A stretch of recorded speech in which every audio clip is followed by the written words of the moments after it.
Hanapin si Maymay pag gutom. Ano? Gutom yan, no? Nakadikit siya sa kanyang pagkain. Ang sweet ah. Sweet, ha? Maymay? Ano? Maymay? Sweet yan. Kasi gutom.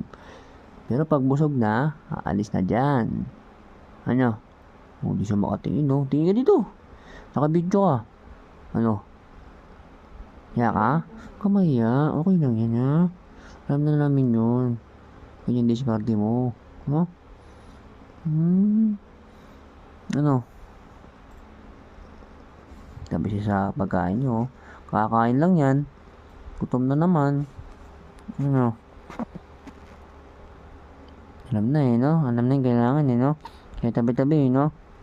No? Kain ka mamaya. Uy, no? Ayaw pa ako.